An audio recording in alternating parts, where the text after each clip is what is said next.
What does a speech given 110 years ago today have anything to do with the current predicament and environment that we're working in? Well, stick with me for this short briefing topic episode, and we're going to talk about being the man in the arena. You are a warrior. 321 status. What kind of vehicle is it? You are the very best your nation has to offer. 911. Multiple shots fired. They're asking you to lead. 5. We need a Bearcat. It's up to us. For 133, I need somebody that's got a visual on where the shooter is. You must be sound in mind, body, and spirit. 40 feet, where's the officer down? I have a rescue helicopter that wants to land and help. This is the podcast that will make you the one. Copy, running eastbound. The one that will bring everyone back. Trouble, we have shots fired, shots fired. Give me backup now. Because no one else is coming. We're going to have an officer shot. 100 block of East Street. Suspect is down. Suspect is down. This is the Squad Room.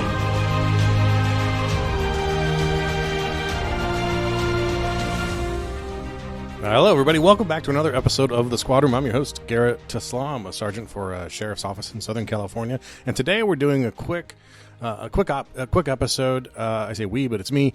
Haven't done one of these in a little while. We call them briefing topics. Short episodes on a singular topic, just something for you to chew on, something to think about, something to bring to your briefings, something to bring with you into the car while you're out on patrol tonight or on your way home. So today is, if you're listening to this on the day it was released, it's April 23rd, 2020. And a lot of things are going on in the world right now, and nobody needs to be reminded about what those are.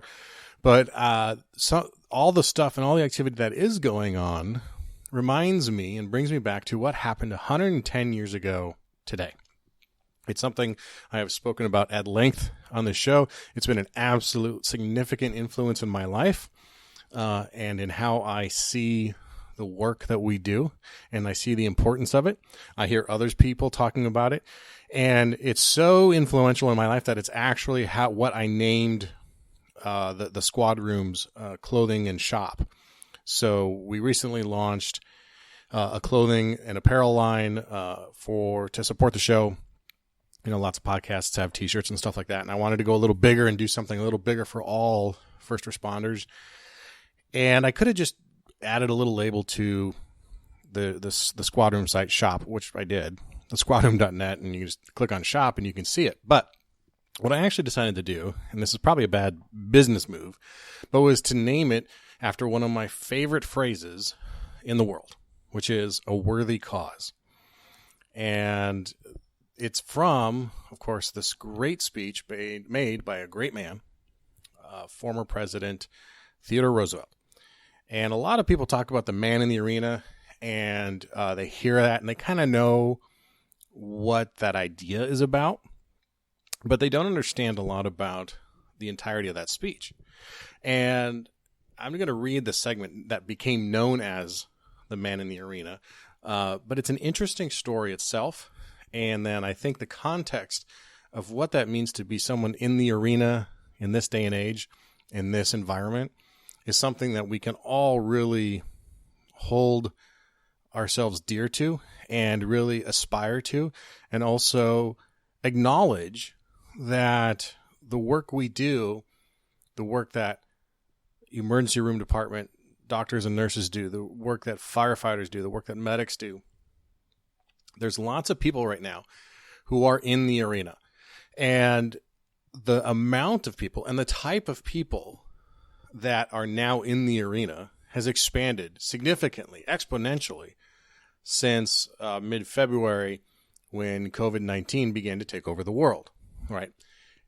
A year ago, had I done this episode, I wouldn't have thought to consider people like grocery store workers or delivery people or Amazon warehouse workers or any of those people who are still going to work to help us function in our day-to-day lives.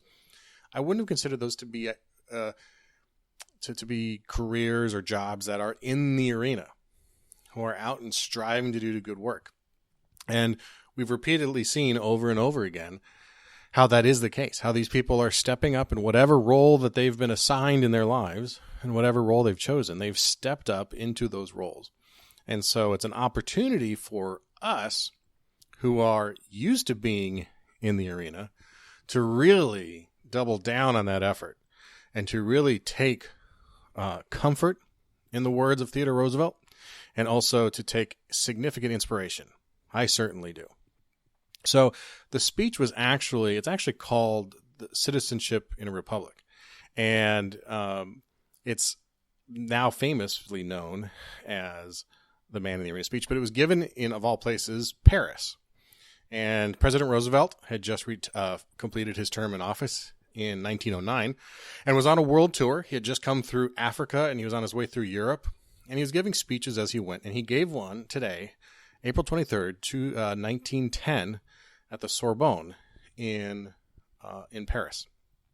And Theodore Roosevelt's a fascinating guy in general, but his speeches definitely rank as some of the most invigorating and inspiring of any president that I've ever read. And he is no stranger to hyperbole and motivating kind of words. And he has had some great quotes. And one of my favorite, that's not in this speech particularly, but one that I just love is, "The poorest way to face life is to face it with a sneer." And that's just a fantastic quote of his as well. Obviously, he did a lot of good work for conservationists and such as well for the environment. But he's always been engaged. He was a colonel in the Army. He was the youngest president ever. He had gone out west after some personal tragedies to become a cowboy, and he came back to D.C. and eventually, among many other things, was police commissioner of NYPD. But here he is at the Sorbonne 110 years ago today, and I'm not going to do it justice, but I'm going to read it here so that you have it, and of course you can Google the Man in the Arena speech, and it'll come right up, and you'll see the words that inspire me and that inspire so many people, and you'll actually hear other book titles in some of these quotes as well. So here it is. "It is not the critic who counts, not the man who points out how the strong man stumbles, or where the doer of deeds could have done them better. The credit belongs to the man who is actually in the arena, whose face is marred by dust and sweat and blood, who strives valiantly, who errs, who comes short again and again, because there is no effort without error and shortcoming, but who does actually strive to do the deeds, who knows great enthusiasms, the great devotions, who spends himself in a worthy cause, who at the best knows in the end the triumph of high achievement, and who at the worst, if he fails, at least fails while daring greatly, so that his place shall never be with those cold and timid souls who neither know victory nor defeat." So what I want to bring out of this quote for today, especially on this anniversary, is for anyone out there who's a leader, who's a supervisor, who's running a squad, who wants to run a squad, who has an opportunity to influence other people. Look to these words and help your people understand how they're already in the arena. I think one of the missed opportunities, especially with young cops dealing with salty veterans, is we forget to remind them of the important work they do simply by showing up. By suiting up and strapping on the vest and the gun belt, you are entering the arena. And that alone deserves some acknowledgement. And old crusty cops are going to disagree with that and think that you shouldn't get acknowledgement just for showing up to work, but I disagree. Anyone, crusty old cop or brand new cop, deserves acknowledgement for stepping into the arena by showing up and being willing to do this job that so many other people won't do. We have no shortage of critics in our work. But it's a reminder to tell you that it's not the critic who counts. And it's not the person who points out how the strong man stumbles. Because the strong man, and of course strong woman too, is the person who is out there, putting their feet on that thin blue line and helping protect everybody else. They are the doer of deeds. That is where the credit belongs. Their face is so often marred in dust and sweat and sometimes blood. But they always strive valiantly. And we most certainly come up short at times, but we always give effort and we always strive to do the deeds.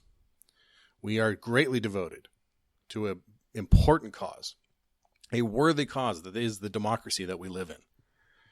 And we know high achievement, and we will certainly also fail, but at least we're trying and we're daring greatly. So that when you retire at 20 or 30 years and you get the gold watch and you get the service pin, you know you have never spent your time with the cold and timid souls who know neither victory nor defeat. Thanks for listening to this short briefing topic episode. I hope that you enjoyed it and you got something out of it. If you want to support the show, you can check out aworthycauselife.com or thesquadroom.net, and hope everybody has a safe and successful day. I appreciate all of you for listening and for what you do for the show, and we have a lot of fun episodes coming up in the next couple weeks. Until next time, take care of each other and stay safe.